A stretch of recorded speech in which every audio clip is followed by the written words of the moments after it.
My name is Brandon Aragon. Hope everybody had a great week, and here are the articles that I researched this week. So the first one was the effect of the Olympic Games on host nations, and this was written by Lily Vassallo. So this article discusses the impacts of hosting the games, specifically focusing on the 2021 Olympics, which were held in Tokyo, Japan. This article highlights some of the benefits and some of the drawbacks. So first, some of the drawbacks include the cost. This can be in the billions. Oftentimes, these countries don't have venues that can host an event of this caliber, so they either have to revamp old venues or completely build new venues. Oftentimes, this also forces certain impoverished residents out of their homes when they have to build new venues. So specifically, the Tokyo Olympics cost Tokyo about $15.4 billion, which did face outrage in Tokyo.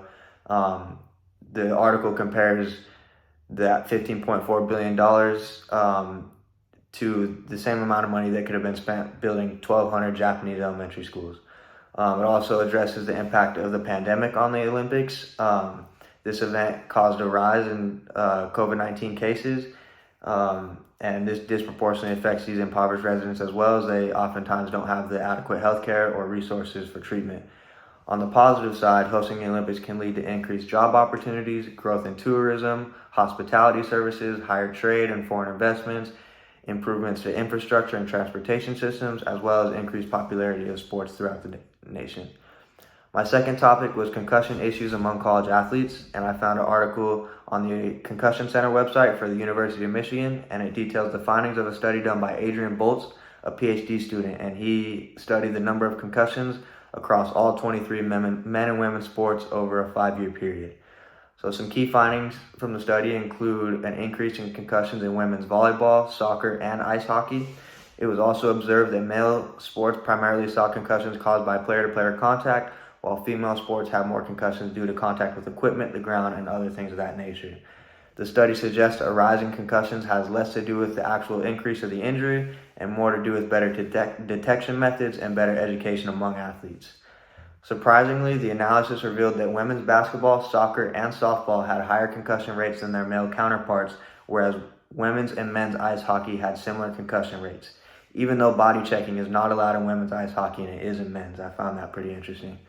The goal of this study is to gain as much knowledge as possible about what causes these in specific sports. The more we know, the more can be prevented. So how does this relate to my life? Article 1, I've always been a fan of the Olympics. I used to watch Usain Bolt. I've always been a USA basketball fan. So it's good to know as a fan what effect those games can have on certain people that maybe aren't able to watch as a fan. As far as Article 2, I played pretty much every sport growing up, and I've seen or been a part of my fair share of concussions.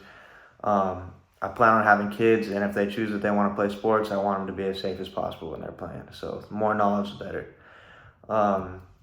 Difficult concepts to understand. I'd like to do some further research to find out why the concussion rates are higher in women's volleyball, soccer, and softball. That was curious to me, especially when the study also shows that men are more likely to get injured through player-to-player contact, suggesting that they're more physical. You would think that they would have higher concussion rates. So I'd like to do some more research into that. How this addresses sports management and my future goals. Eventually I want to work for a professional sports organization, so it's good to learn the effects that large events like this can have on certain people in the community. This goes past the Olympic Games, even into events such as the MLB All-Star Game, which was hosted in my hometown Denver recently. So in the future, if I'm involved in the planning of an event like this, it's good to know all the different people it can affect.